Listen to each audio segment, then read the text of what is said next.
series of Doctor Who, and on this podcast we discuss our likes, dislikes, and insights of the modern regeneration of the show. Today's episode is episode 11, Boomtown.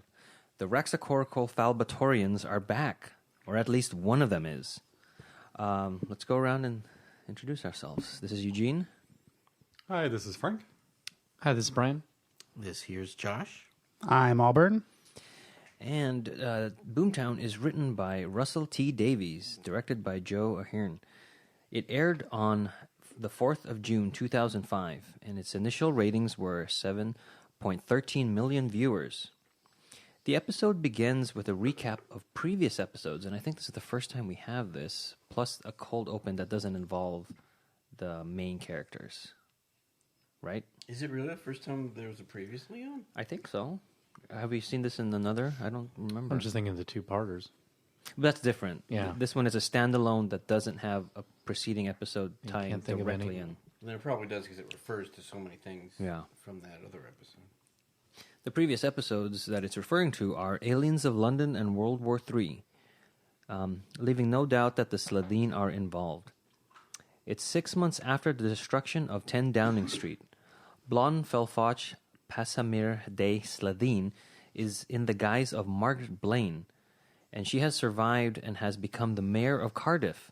Mr. Cleaver, the government's nuclear advisor, informs her of the fault in the design of the nuclear power plant she is planning to have built. Once she is certain that he has told no one else of his findings, she kills him. The TARDIS then lands in the center of Cardiff with the Doctor, Rose, and Captain Jack on board. It is parked on a sealed rift in time and space, using the rift energy to refuel the TARDIS. And the rift that we are landing on is the one from The Unquiet Dead, the one that the Gelth had opened up. In Gwyneth. And Gwyneth, yeah.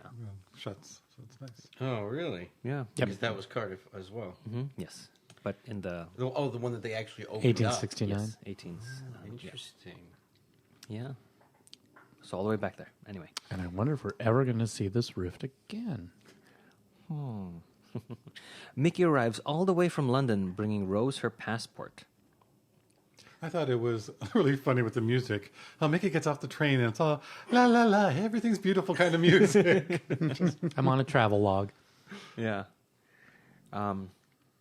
The refueling process will take at least another day, so they all leave to get something to eat and explore the city. And we get sort of a Mary Poppins reference here when the Doctor says winds in the east. I don't know if anybody else caught that.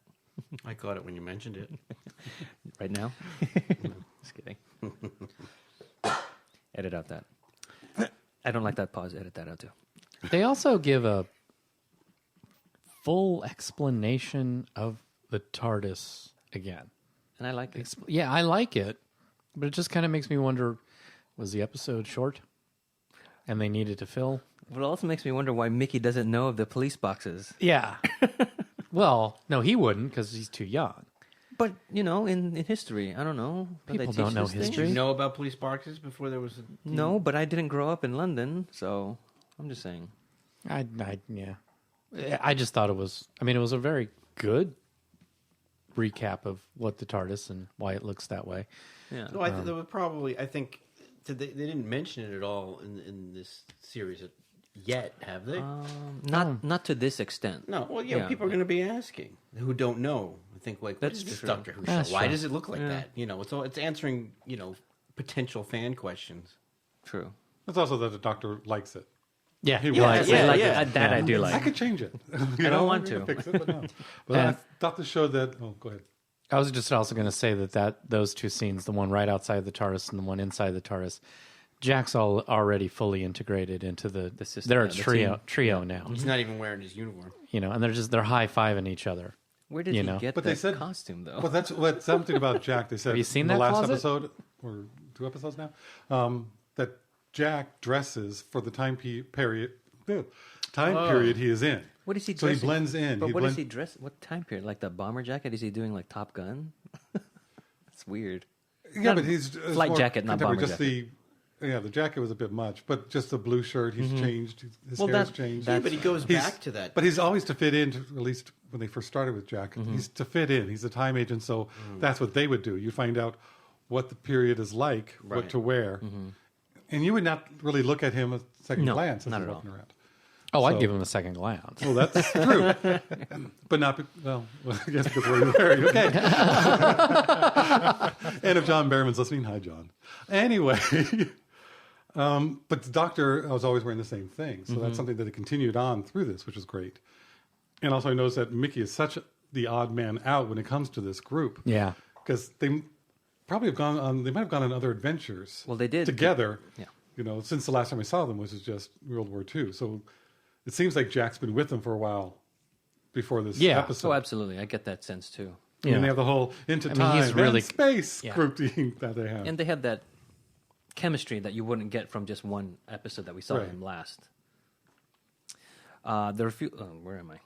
The refueling process will take at least another day, so they all have to get something to eat and explore the city.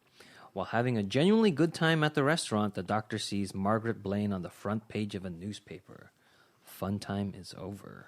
That's one thing when we see the press conference and she gets upset saying no pictures. I'm sorry.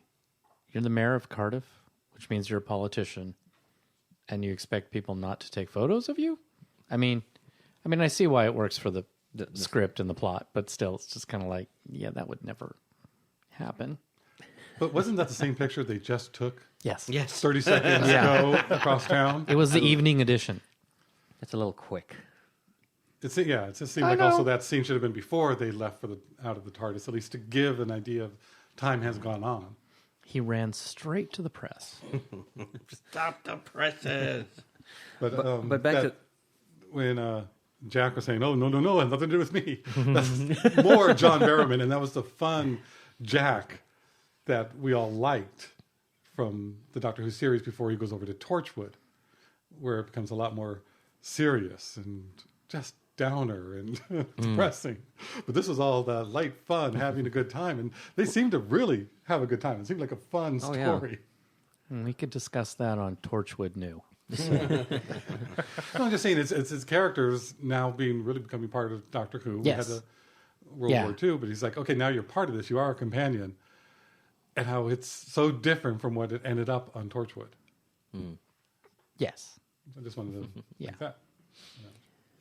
Back at the press conference, to rewind a little bit, Margaret Blaine is confronted by a reporter, Kathy Salt, about all the bad luck and deaths surrounding the power plant project.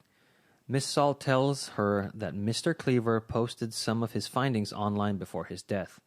Margaret takes Kathy to a secluded restroom and plans to kill her, but has a change of heart when she finds out that Kathy is pregnant. Well, all those deaths that she's talking about, too, are obvious faked accidents where Margaret has killed somebody. The best one is the one where she runs the guy over. The architect. He said, my car, it was raining. I couldn't see. So she did that on her own. But also love all the safety inspectors were killed. Well, they're French. There was one. It was an icy patch, a very icy patch. And Margaret Blaine is wearing a lot of jewelry, a lot of bling, if you will, around her neck. It's very present. That's how it is? her office. Okay. Yeah, that's the seal. She just of her- looks like she likes it. Yeah, When they yeah. do that in some. I don't think like the mayor of London has one. Okay. The mayor of Cardiff would have. Got one. it. Yeah, it's a British thing. Like a police box. That was not jewelry. I mean, she didn't wake up and go, "This will look stunning." That's Yeah. This that's her office. This really holds the outfit together, pulls the outfit together. yeah. No, okay. It's good. like a lawyer goes into their courts and wears the robes And the I wig. think- And the wig I don't know if they still sometimes. wear the wig, but Sometimes. yeah, but they still wear the robes. And Just it's wanted like, to point that aw. out there for our non-British viewers, listeners, whatever. And Margaret is lonely. It's also, it wasn't just the pregnancy, but she hesitated to kill Kathy when Kathy had a boyfriend. Yeah. And that's the hesitation that she is lonely. She is all alone, and they're trying to make you feel for her. It doesn't work because it's still who she is and what she's going to do. Well, But she is lonely, and it is a family that she misses. Well, I'm also glad that we didn't get much flatulence in this one. It was more of just like a rumbling of Yeah, this was definitely more serious tone. Yeah. So I mean, they appreciate that. left it in, I think, just as callbacks. as a connecting tissue. Yeah. Yeah. But I'm glad they kind of toned down on that. Yeah. I mean, yeah. After that scene, it didn't happen No, again. not at all. And I don't know about you, but I hate changing in the bathroom. It's a big bathroom. They call it the toilet there, with the WC, Lou? the water closet. Lou? Lou. I don't know about Lou. He goes in the men's room. The Doctor and his gang go to City Hall. But back to the dinner when they're having so much fun. Oh, is it lunch or dinner? Well, if it's an evening It's edition, it daytime. must be, but it must be Whatever. Later. dinner. Daylight savings. They have that there. Go ahead. You know, and Jack is telling that story. You know, Yeah. the 12, 15 guys all naked. With the tusks. Yeah. Well, there's a part of me thinking, that's just Barrowman telling a real story from his real life. Isn't he? He's just, you know, there wasn't anything in the script. They said, just tell a story. I just keep imagining him going, oh yeah, this really happened to me and I'm going to tell it. Only the adverbs are changed to protect the innocent. So the Doctor and his gang go to City Hall and capture Blon / Margaret. They discover that she is planning to build the nuclear power plant named Blaidd Drwg. Am I saying that right, guys? Sounds right. I think it's Blaidd. Blaidd. Yeah. They pronounce it different ways. Yeah. depending They on do. who was They- acting in the DD. show. Yeah, it's Welsh, for goodness sake. Well, that on whatever that No, is, it's Welsh for something else. whatever that is on top of the rift, and then destroy it. When it blows, she can harness the energy from the open rift to propel her out of the solar system on top of an acquired / stolen extrapolator. Wait, how? We find that out right then? We have the chase first, don't we? Yeah, we have and the the chase whole and the time, you know, where she's zapping out of there. Oh, and he yes. zaps her back. Ocean's 11 entrance and Yeah, they chase her after. Yeah. Yeah, She yeah. runs out of there out Well, the we window. just said in the thing they capture her, but now But we can you can do- expand. Yeah, we can expand on that. Stress. I like the sound effect of when the Doctor takes the sonic screwdriver and re-teleports her. It reminds me of like old Hanna-Barbera sound library sound effects, and I love that. Well, I like the part where he tells her secretary that the doctor's here. It's just the name. And then you hear the cup drop, Right. Yes. and then he just goes out and says, "Can you come back next week?" And he's like, "She's climbing out the window, isn't she?" Well, Jack comes in and says, "Okay, this is the plan. We're going in this way." Oops, sorry, Doctor. Go ahead. Good plan. Let's go. yeah, the whole beginning of this is a lot of fun, lighthearted. It really takes a tone shift though later. Oh, yeah. But yeah, it was. Well, it was I mean, good seeing But I also like lighthearted. that the weapons that they have are phones. It's like Ah, we're yeah. no guns. We're not taking this way, but it's a way we can connect with each other, you know, and take care of her. But it wasn't a weapons Right. aspect. That was kind of a good twist on it. Yes. And he, you know, she teleports, he teleports her back. That's what he did with Cassandra. Mm-hmm. So I just caught that this last time. It's like, oh, that's the same thing. Like he did with knows how to Cassandra. do that. Yeah. Yeah. It's an established. And Rose even mentions the Doctor's good at teleports. Yes, he's good at teleport. Yeah, It's a I could set- do this all day. It's a setting on his screwdriver. Yeah. And did we say that the Welsh name means bad wolf? Not yet. Not yet. Because we already talked about. So everybody, the Welsh name means Well, and this was our first where they mentioned it in the show that they've been seeing That they Bad see Wolf it, a yeah. lot, We've and that's hearing been it a following lot, them. but Yeah, This is the first time they talk about they it. acknowledge it. Yes. but the Doctor ends with just blowing it all off. He's like, just whatever. coincidence. Oh well. I read somewhere that Russell T Davies was inspired by Buffy's Big Bad, and so that's probably why it's Big Bad Wolf. Maybe, I don't know. This is just me speculating. But he said that that was an inspiration for him in this new series of Doctor Who that he spearheaded.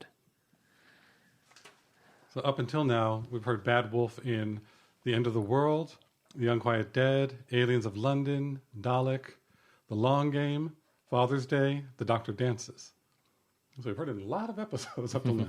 That's an amazing moved on. coincidence. Yeah. So the rift that Margaret is planning to use to escape the solar system is also going to be the destruction of the Earth.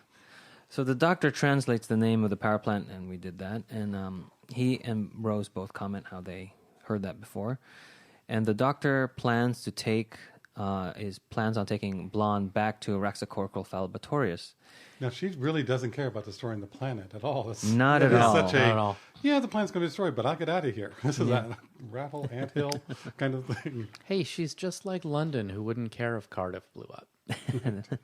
Oh my, I've gone native. That was a good line. So Blonde tells the Doctor that she has the death penalty, and if he takes her back, he's sentencing her to certain death. He says it's not his problem. They all return to the TARDIS, where Jack integrates the extrapolator into the control console to help charge the TARDIS quicker. The whole moment where she was telling them that, and then kind of challenging everyone to look her in the eye, I felt like she's killed tons of people already, and they've been saying that, and they look at her as a monster. I like the drama of them feeling that way, feeling guilty, showing them they're not killers. But I also feel like it was a very quick turn. Like, well, what did you think It was going to happen? Yeah. Like, I felt it was a little easy. Yeah, I wish the Doctor could have maintained that contact. Yeah, I was Rose and expecting that. Mickey. Yeah, that's they're fine kids, for them. But the Doctor, he's been hardened already. Yeah, I was sort of. I mean, I've seen this episode before, but I didn't remember what was going to happen. But I kind of felt like we were going to see Mickey turn away, Rose turn away, Jack turn away, but the Doctor keeps looking at her, but it didn't happen. So I felt like they were trying to pump up that emotion for it, but I didn't think it played because we just saw her kill a bunch of people. She was going to kill that one gal, but didn't. Yeah. And then they perfectly explained she was going to blow up the world. And she has no problem killing more people. Problem with it. Hitler didn't even try to blow up the whole world. I guess, I did want a little bit more feedback out of it because it was kind of the whole death penalty debate. Yeah, it's a death penalty debate. Killing a killer, justice or hypocrisy. Yeah. I wanted more I guess it was depth in that. It wasn't quite an even debate. It's an even debate when someone accidentally killed someone and they were careless or they meant to and it was a fit of rage or this. This is a monster trying to destroy a planet. Oh no! Yeah, but it is. I think what they're trying to say is this is still a person standing right in front of them, and it's now your doing, Right. Personally, right here, right now, and you have to do it. Yeah, I get it. I guess I feel it didn't take. It was too quick of a moment for it to really play well for me. I mean, I feel where it's like I'd be like, no, I don't have a problem with it. Yeah, I'll take you right back right now because you were going to blow up Without a second this whole thought. planet. You did kill a lot of people, and I didn't make the laws on your planet. What am I going to do? Let you go? That's not an option. I think the big part they show, the Doctor says a little later on, is the person who's asking me is a dead face. Yeah. It's somebody that you killed, That's is a great living line. in. What was the line? I wrote it down. You're pleading for mercy out of a dead woman's lips. Yeah, Oh, that's I like how quick turn into the darkness in this episode. I like how Margaret starts this scene in the TARDIS. Oh yeah. She says, "This is different for you, isn't it? Because you have to wait. You can't just leave." And just kind of like, okay. I almost hear Russell in that line. This is one of Russell's overarching things about the Doctor. You just leave because you can, and you don't have. You're a master of time, so you don't have to wait for anything. So when you're done, you leave. But now you can't, and you have to wait this 12 hours, and you're not used to that. And now you have to sit there and think about what's coming up instead of just doing it. You have to think about what's coming And the consequences. Of and what the you're consequences of it. And I love that. It's very convenient for the story that they need to sit on that rift. But do we ever get an explanation of why the TARDIS needs to power up? It was just kind of needs fuel. Yeah, that's the impression I got. Is they need to do something like that every so often. And hey, look, this will work really well. I mean, in the overall, No, I the mean- entire series, it's like you don't need to refuel the TARDIS. And that's why I think it was great that they found a way to explain why we needed to stay here. Yeah, just a one-off kind of thing. Again, this is one of those examples where, to me, they earn it. Absolutely. Yeah, I think also too as the series goes on, the TARDIS and the sonic screwdriver become more powerful and fantastical and things like that. Right now, it's sort of grounded in a little bit more Yes. Yeah. sci-fi reality. Yeah, absolutely. Yeah, that's a good point. I thought the actress, Annette Badland, did Badland. great. Oh, Yes. yeah. Mrs. Blonde. I She's- thought her and the Yes. scenes between her and Eccleston are great. That scene They at the do table. it really well. Yes. Well, I mean, I loved good. her in the two-parter. She was, to me, she was one of the best. Yeah. Her and Harriet, Yeah. Right. where, I mean, she is in this episode too, but in the first episode, she's really doing scenery-chewing, mustache-twirling villain. Yeah. But you buy it. And you buy it because she does it really well. And in this episode, she does a little bit of that when she needs to, but she also shows that she can do other stuff too, where she is trying to convince everybody, That she's okay. And if you didn't know who she was, you'd buy it. You'd Oh, let yeah. her go. And that's like, wait, I'm forgetting who I'm dealing with. Yeah. What do you mean? You mean who the she's character so If she was good. doing that to anybody else besides a doctor Oh, I see. Say They she let him did go, it to 'cause- Mickey. Well, no, Yes. Mickey was in the first two. Yeah. No, I know what you who mean. didn't know that who she really was, who she really was blonde and Yeah. what's occurred. Yeah. You'd buy into it. You're almost watching it, but it's like, no, I know what you're capable of doing and what you have done and will do. Yeah. Yeah. Well, as a viewer, like you always hope for redemption of people, and it had been a while since I watched this, so I didn't remember how it turned out, and I was hoping for that redemption, but then they took it from me. I know. Yeah. Not to Don't go too go far. off on a weird tangent, but I'm gonna. But you've just been a little working bit. on this one. Because seems to be what I've been doing every episode to make the Star Trek comparison. It's almost Engage. it's almost like she kind of reminds me of the Ferengi. When we got the Ferengi and they were going to be this big bad, they were ridiculous. They were silly. They were stupid. They were, it was just dumb and nobody could take them seriously. And we saw the Slitheen in the first two-parter and they were silly. And it was just kind of like, okay, remember, it's a kid's show, it's a kid's show, it's a kid's show. And then as they moved on in Star Trek, they redeemed the Ferengi a bit, and then you've got characters like Quark who could have, done by a really good actor and could do all this extra stuff and never lose the Ferengi-ness about them, right? So when they needed to be silly, they could still be silly. But they could also be deeper and dramatic and effective. And I think that's what Margaret does. Absolutely. She kind of redeems the Slitheen in this episode where she makes them have more depth, have more emotion, and yet still be Slitheen because she's just manipulating everybody, which is what they do really well. Back to Doctor Who. And yeah, I think Russell said that he was so impressed with Badland's performance in those two episodes that he wanted to bring her back somehow, and he found this Yay. as a way of doing that. So the extrapolator is plugged into the console to help it charge quicker. Even with this added power source, they won't be able to leave until morning. Rose confesses to Mickey that she didn't really need her passport, and the two leave for some alone time. Blon plays on the doctor's emotions and asks for a last meal before they take her to her execution. And I like the way that this is covered because the camera is focused on Badland, and the doctor is in the background, and she never turns until like later on in her dialogue. And I think that's really great that you can see both of them, but they're not looking at each other. Yeah. It's very effective. Yeah.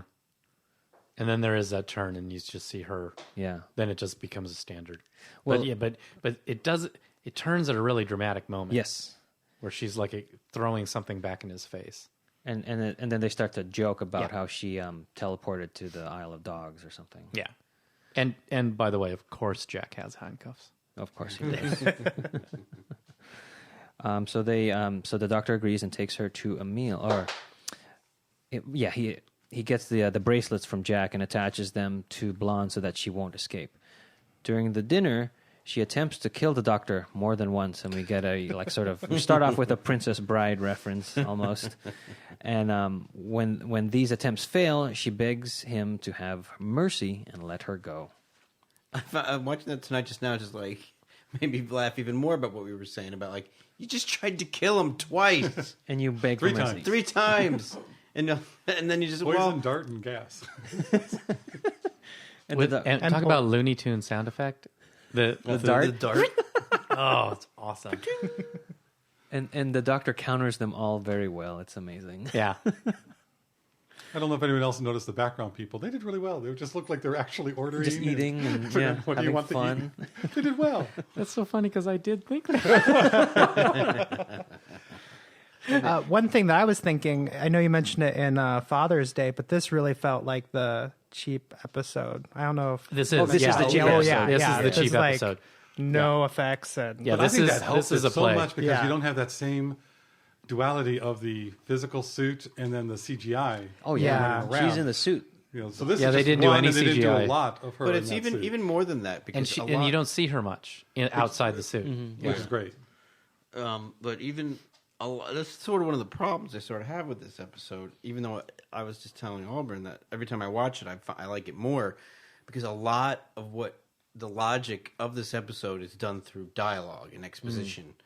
It's done well, but because it's not actually happening, they're just talking about things that did happen. It's all theory, like and debating over the death penalty and all these different feelings and emotions. Not a lot actually physically happens.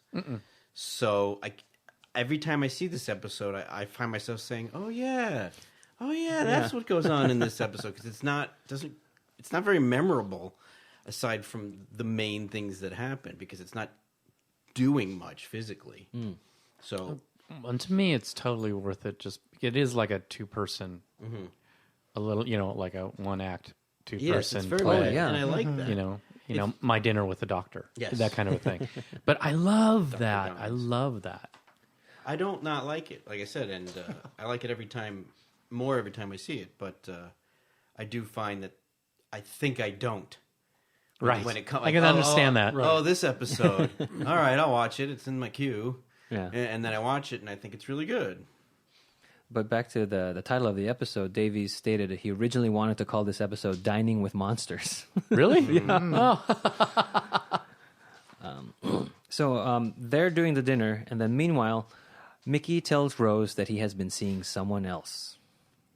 They argue that Rose has just left him behind and will always choose the Doctor. Which was really a good scene for Mickey. Oh to have. But it was just devastating because he realizes she calls and I dropped everything to get here. It's just, what have I become? What am I doing? And all she does he'll while do she- it, and he knows that he'll do it again. Yep. It's not like anything he's going to stop. It's like, I will always be there. It's just sad, Mickey. We need to get him a copy of Codependent No More. I do like that. There's a lot in that scene that I like. One of the more minor things that I like is she explains that they have had other adventures that we don't see. I love that because to me that makes it very real. I'm not one of those fans of shows that the only thing that we ever saw was on the episodes. More happens, more goes on. We don't know them. We will probably never know them, but it broadens the world, and I like that a lot. Yeah, the one place she mentions is they've been to Justica, which is a star system that they visit in the new series adventure novel, The Monsters Inside. So that's another thing that's explored outside of the show. So while Mickey and Rose are having this moment, a rumbling interrupts their argument, and Rose runs in the direction of the TARDIS, leaving Mickey behind. At the restaurant, the Doctor and Blon also feel the rumbling and run to the TARDIS as the Doctor yells that the rift is opening. When they arrive at the TARDIS, Jack explains that the extrapolator just went crazy and is opening the rift. And I'd like to point out that the extrapolator is very blue in this the lighting. It like kind of blows out in the camera. It's weird. Again with that blue motif. Somebody just really likes all those blue LEDs. Yes, you do. Oh, yes. Blonde grabs Rose by the neck and tells them that the with her alien arm. Yes, and we see the glove come off. Yeah. Literally and physically, and I didn't get the figuratively. I like that. and the Slitheen claw comes in, and she tells them that the extrapolator has a backup program to utilize any advanced technology it finds to open the rift. So that was her plan all along. Plan B. I think it was Plan Plan B B. because Well, yes. yeah, because if the power plant didn't work, then she knew that somebody with more The only advanced reason technology, the only reason the power plant wouldn't work is if somebody came. with more advanced technology, Right. and then that's yeah. So So that was a clever writing oh yeah, bit. it's not like convenient. It's Yeah. actually Yeah, it's like Yeah, you think because it's it is- convenient when the moment it happens, Exactly. but then it was a setup from the beginning, and then it Yeah. makes sense. To protect itself, the TARDIS opens its core, and Blonde looks directly into the heart of the TARDIS. This de-ages her back to before birth, leaving her as a large tendrilled egg. She's an egg. She is an egg. She's an egg. And And by the way, this is literally Deus Ex Machina. Literally. Deus Ex Machina. Deus. Here it mentions that, or I think Russell says this. The resolution is the deliberate Deus Ex Machina regressing Margaret so that she can start anew, although Davies remarked that the resolution did not come completely out of nowhere as the TARDIS's psychic link has been already established. Yeah, they did say the TARDIS has a psychic link, and she does say thank you. Mm-hmm. So Yes. it seems like the TARDIS was saying, "I can give you a second chance." Like talking to her, but we couldn't hear Right. it. Yeah. Right. So there seemed to be something else going on there that we're not privy to, but fill in what you want. Yes, So it was absolutely. It still came out of nowhere. Sure. Well, and certainly they set up the technology of the gods, and I think they even call the Doctor a god. So, for anybody that doesn't know, Deus Ex Machina means God from the machine. It's or Machine of the Gods or something. or Machine of the whatever. Gods. Yeah, in the theater, it's when It's everything's going to hell and something big happens that Really comes out of left convenient. field. Yes. Yeah. So open up the TARDIS, turn on the biggest light you can find, And, And the miracle scene. happens. and she's an egg. But the TARDIS saves the day. I mean, I can not I can somebody accept using it. the TARDIS. The TARDIS says, "No, you're going to destroy me." I don't think so, and Yeah. opens up. I mean, I can accept it because it is the TARDIS. I mean, it wasn't the sonic screwdriver doing this. Right. So And that it also- is the TARDIS, it's kind of like, okay, all right, I kind of buy it, but still, a little convenient. Yeah, I mean, I get the psychic link and I like all that, but that literally makes it godlike. Like, it basically makes Yeah, it it does. seem, makes it like, well, then almost everything bad that actually happened that the TARDIS was in the vicinity of the TARDIS could have just fixed it. I kind of agree with that. So, but I think it was just. I think your brain, when you're watching it, is sort of playing catch up with what actually happened and finds it interesting. So you're like, oh, okay. Yeah. And you don't think about it till you do a podcast. And is this the first time in this series that we learn that the TARDIS is alive? Sorta. I don't think, think so. has it been mentioned before? I don't No, think so. it talks Just about, that like it's, you said, like it's got powerful and it can Yeah. get into your brain. Yeah, But this is not the- that it has yeah. a sentience. It's more to than it. just a machine. Before Yes. it was, this is a really incredible machine. Yeah. And it is a bit of a setup for the end of this season. Yes. Yes. Yeah, absolutely.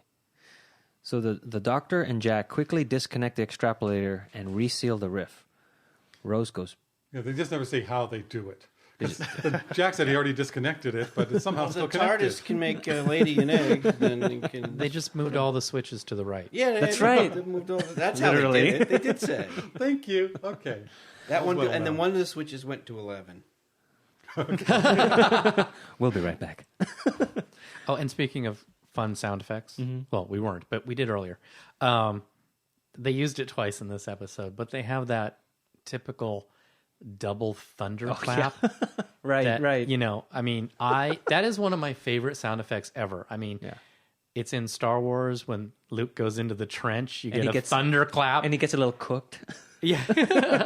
But it's just kind of When like did it happen here? It happened when The when rumbling. you see the TARDIS, when you see the rift. visual effect Oh, okay. of the light going up into the sky above I'd the have to TARDIS. listen to it again. And you just hear that boom, boom twice. And it's just kind of like, and I think it's when Rose is running. Yeah, and all the cracks in the Right concrete. before that, right? Yeah. You see her under the bridge and she stops. Yes. And you just hear this boom, boom. And then again at the end, you just hear boom, boom. It's like, that is just, that must be a cheap sound effect that In everybody every- is in everybody's machine. Yeah. And they just threw it in there and it's awesome. like the Wilhelm scream.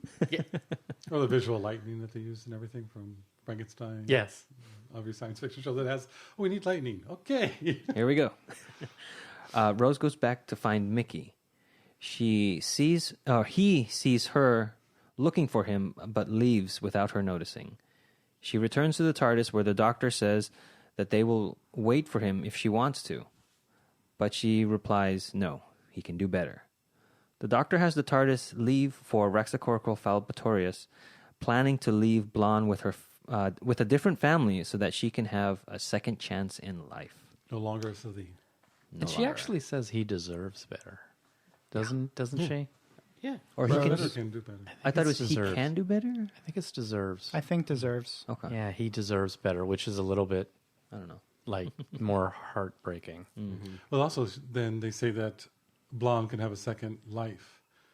And Rose says that would be nice. Yes. A second chance. Yeah. A second chance. It's like she realizes she messed up. Yeah, she blew it. Just using him. Yeah. So in this episode, we get the return of Noel Clarke as Mickey Smith and Annette Badland as Margaret. Yay. Every time Mickey shows up, he's cooler and cooler. He's getting better. Yeah. Yeah. Because he stands up for himself more and more. It's amazing. Yeah, I guess it's a great, one of the best character arcs in television history. Somebody Absolutely. can't stand so much to someone who you think you want to see more. Yeah. This location of the Roald Dahl Place will develop later in the Torchwood series. That's the name of the plaza. That's where that's where the rift. Shall we pick that name up that you just dropped? Sure. I don't know how to Oh, pronounce his nobody's picking it up. name. The name of the plaza where the TARDIS is. It's after the author of Charlie and the Chocolate Charlie and the Factory. Chocolate Factory and James and the Giant Peach. Was he Welsh? He must be. I don't- I mean, Or I they didn't know just that, claimed but Is that the real name of the Yes. place? Yeah. The location. What is that building with all the words on it? it's a theater. Yeah. It's a theater. Are the words from something he It's wrote? in Welsh. No, I don't think it's- so. But I'm pretty sure what happens is if you look at it in one angle, it's in Welsh, and if you look at it from a different angle, it's in English. Like the TARDIS. And I don't know what the quote is. I used to because I read it in some Torchwood. That's where they thing. make the grape jelly? Maybe. Or the something. Went over my head on that one. And I do know that they had trouble filming there. Because it was cold. Well, yeah, it was freezing, and they'd filmed a lot there with Torchwood. Not that anybody knows what Torchwood is, but that monument that the TARDIS is riding from with the water dropping. If the wind was like over it would blow 5 on them. miles per hour, they automatically turn that water off. Oh, so continuity. The continuity was awful for them because it was like, the winds are going to come get the scene done.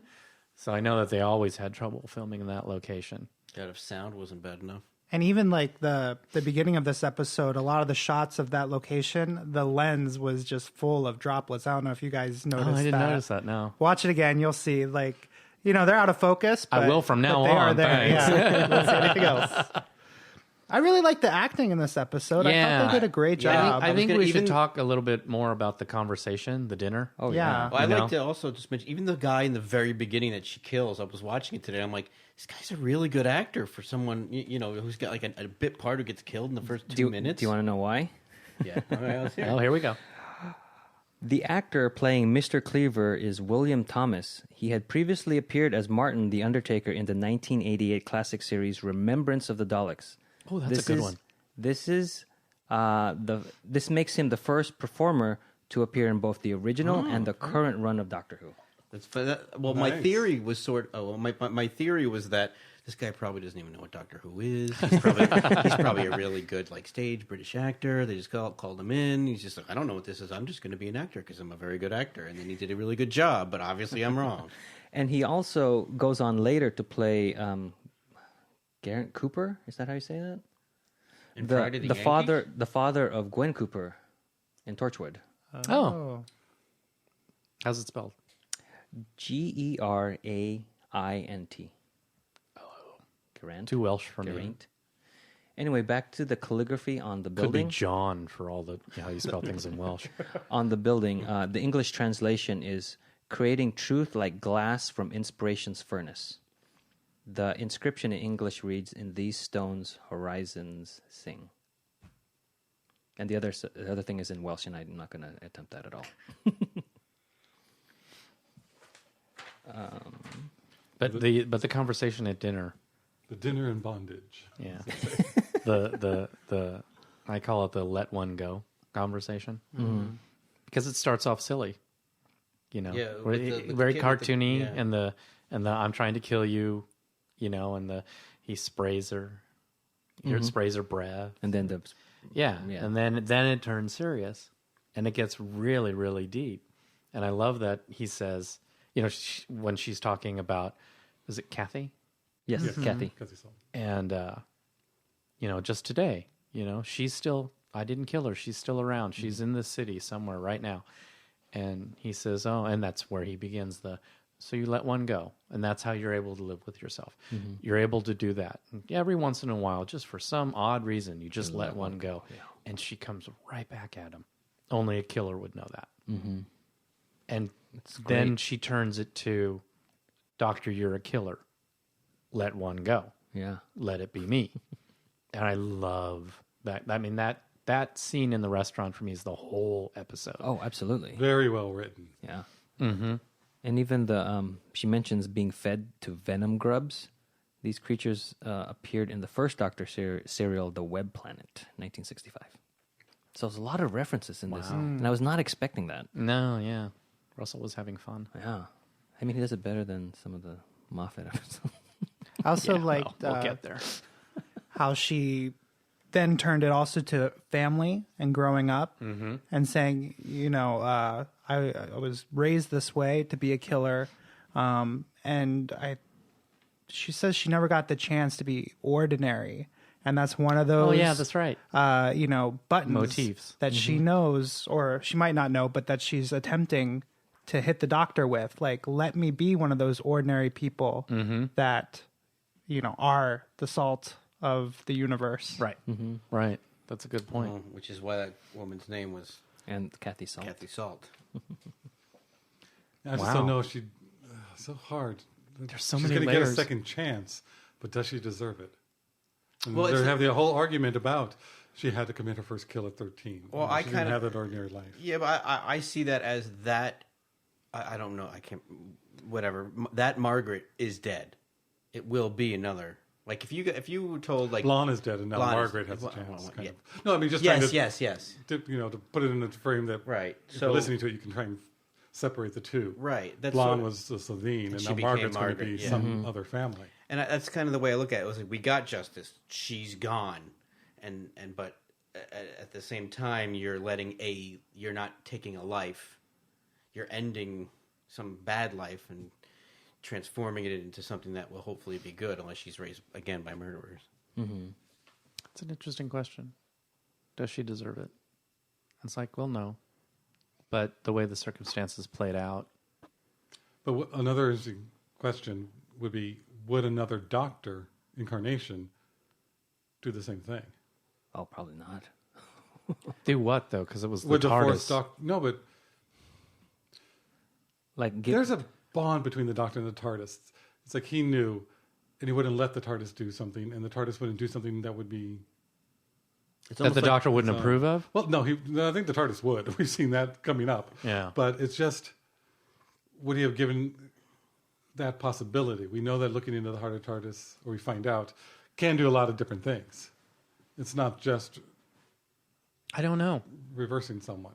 It's just Yeah, one of those... The sixth it's Doctor probably would have just killed her. that's what, It's just interesting ideas of, would other incarnations follow the same thing, give her another chance? Would other ones step on the egg and crack it? Yeah, that's the thing. They could have stepped on the egg. Other Time Lords would. I don't know if... Yeah, Doctor would. definitely other time. Well, Lords I would also have. think this incarnation of the show is much more advanced. I haven't seen the original series, but that was more good versus evil, black versus white. Right. This is The evil guy never tell me had what any you really redemption. feel. Yeah, And this one still with the phones not being guns. So this is definitely Yeah, it was try and find another yeah. Even alternative that, decision. even the phones not being guns is a commentary on the death, on violence and Right. death and things like that. There's a lot of layers going on here. oh, yeah. Anything else? I wonder how it plays in England because they don't have the death penalty. I think most of Europe doesn't have the death penalty. Maybe it was And that's something that they think is extremely barbaric. Yeah, they're probably just commenting on us. Maybe. Well, Like Russell. maybe. Like, maybe. Because you know Russell. But yeah, possibly. Yes. yeah. But I'm wondering, like, when it plays in America, there's a lot of Americans that are either for the death penalty, against the death penalty, or it's still like an active debate is what I'm getting at, right? So people are kind of like, they still weigh the pros and cons of it. But in Britain, it's kind of settled. So I'm wondering if presenting that to an audience where she's, where it's like, well, if this is really England, they wouldn't take her back. Do you know what I mean? Yeah, like the doctor's stance is something counter to what they're used to. Yes. And so, Yes. Would they react differently to it than an American audience? Because an American audience is like, well, some people are going to say yes and some people are going to say no. And I'm wondering if England is like, no, the death penalty is bad. Well, then would you take her back? And it's like, Right. giving them that moral pause. Right. Whereas in America, in America, it's a little still, we're still debating it. So it's like, yes, we still think of these things all the time. It's almost like the point of writing this episode was to point out, like, yes, the death penalty is bad, but not having the death penalty is bad too. And the only solution is to take their life from them and start them over. It's almost like that's, but you can't do that. I think that's sort of, That's why it's extremely Deus Ex Machina. It's almost like that structure came first out of everything else, and they wrote the story around, which is how you're supposed to write stuff anyway. But it was very good if that was the plan, and it all kind of goes together. Because in reality, if that's the debate, that is the debate. Like, what else are you going to do? Yeah. Be born again? But he found a way to beat the no-win scenario. Right. Yeah. Yeah. Like Joshua in War Games. You're going for Kirk here, What's that? I'm going for Kirk. Kobayashi Maru. Oh, all right. Although Joshua works too. It's interesting they didn't give Jack like a real voice in it, and he would have been, the American That's viewpoint. true. Right? I Yeah. wonder. That's true. Yeah. Yeah, he was kind of gone the whole episode. He was eye candy. Yeah. He was underneath the TARDIS. Yeah, he was just fitzing around in the TARDIS. Yeah, he didn't even get to go out to dinner or anything. We went to breakfast. Or No, he whatever. went to the dinner, but he didn't go Yeah. out to. But not to the dinner. Not- dinner. That's He Well, it was certainly just the he two of certainly them. That didn't was- get to go to the hotel room with Rose and Mickey. That'd be funny if he's like, when Mickey and Rose were having that conversation, like, you guys still using that hotel? No, you just walk up and go, I've got a key, let's go. Anything else? Would we recommend this to a new Who viewer? Alburn. I'm going to decline this one. Maybe on more viewings, I would like it more, unravel all of the layers, but it's not my favorite. And I felt, the acting was really great, but the Deus Ex Machina, also the twist of Margaret just didn't sit with me right. Like, cause I was rooting for her to really change, not to have something change her. So no, I would not recommend it. Josh. No, because the same reasons, but also there's all the really good things about this episode, you just have to be familiar with the world and the shows, aside from the super obvious, but the stuff that, like, well, why would the doctor act that way? Or why would this person be that way? And everything going on with Mickey and Rose, like, that doesn't even, like, if it's someone who hadn't seen the show, it would make no sense. Ish. Brian. I'd say no, but with that said, I love this episode. And this is one of those episodes, I have it in almost every show that I watch, where I totally get it when people don't like it. I totally get it when people trash it. I love it. I love this episode.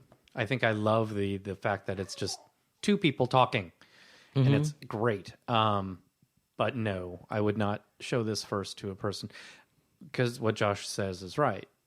You know too much. You need to know. You need to know what more, and also that the whole Mickey Rose thing it doesn't move the plot. No. That is not plot stuff. It's totally just in their character arc.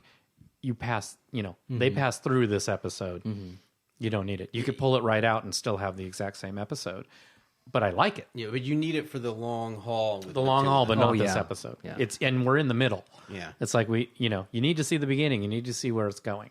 So no, I wouldn't. But when the person finally saw it, I would really hope that they would like it, because then I'd have somebody to talk about it with. Frank. This started out as a fun episode. I mean, the whole music when Mickey gets off the train, the music that they have when they're going to dinner is kind of a fun la music that you see a montage of going to see the city, yeah. when they're going out to their executions dinner. So it had some fun aspects, but when you start looking at it, everything just unravels. You can't really try and find layers in this. This is just a surface episode.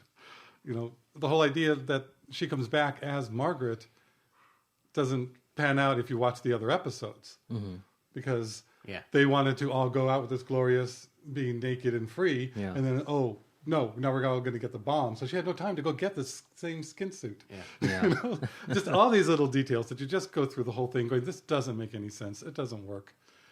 So I don't like it, and the more you look at it, the more it just unravels. It has some fun parts. It has some good scenes and well-written scenes, but overall, no, I wouldn't want anyone really to see this until they're ready, way into the show. And they're able to be. This is, to me, one of the lower ones. See, this is why I have no one to talk to. I forgot this one bit I want to bring up before I render my verdict.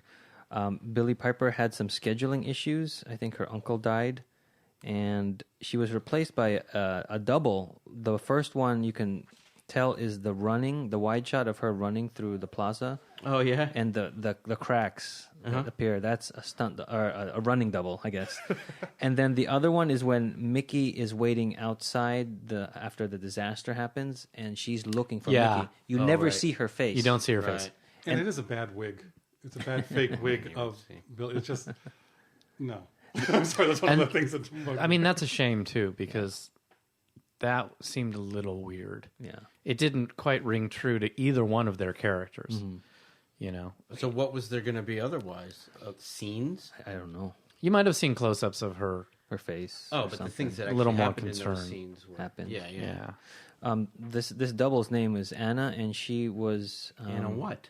I don't remember. She's a person who is. But she was John Barrowman's driver to get him from set. Anna Driver, yes. Yeah. Cousin of Minnie? Huh? Cousin of Minnie? Yeah, cousin of Minnie. No, she drove a Minnie. Oh, she drove. Anna Cooper. I would also say no to this episode just because you need the history to really appreciate this episode. Yeah. I thought you were going to say no because, boy, that running double was just terrible.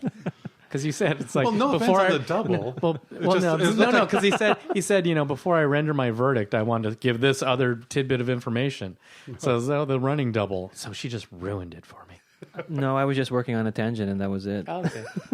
I guess we won't recommend this to a Who Knew viewer, despite all the good things we have. Viewer. Yeah. Despite all the good things we have to say about this episode, so don't watch it first. Yeah, don't watch it first. No. But in the scheme of things, it works just fine. So we will. Who are we saying that to? Because no one who hasn't been watching it is going to be listening to this anyway. No, but it's like the whole idea was if you have somebody that hasn't seen it, you want to introduce them. Don't introduce it. Yeah. So if you're thinking, well, this is what I'm up to. Maybe they'll watch it with me tonight. Don't do that. Right. Go do something else. Yeah, like I said, there are some. And by fun the way, points that's there. our shtick. I know. That's what we do. This is the 11th episode. Right? Does Margaret deserve a second chance? Would you take her back home to certain death? Let us know what you would do. Email us at whoknewpodcast@gmail.com. It's my shtick. Saying what? So we'll see you guys next time when the future becomes the present.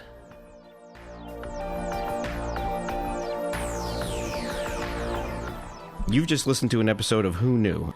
Our wonderful theme music is by Michael Grady. You can find his work at theuniverseexplodes.com. You can also find this show on several places. Follow us on Twitter at Who Knew Podcast. Subscribe, review, and listen to us on iTunes and Stitcher or our YouTube channel, youtube.com/Who Knew Podcast. All our episodes are on whoknewpodcast.com. You can leave comments there or email us at whoknewpodcast@gmail.com. This podcast is inspired by Doctor Who, the longest-running sci-fi show in history, and especially the revival spearheaded by Russell T. Davies. Thanks to Russell, Sidney Newman, Verity Lambert, Ron Grainer, and all those involved in the adventures of our favorite Time Lord. Your work continues to inspire and entertain.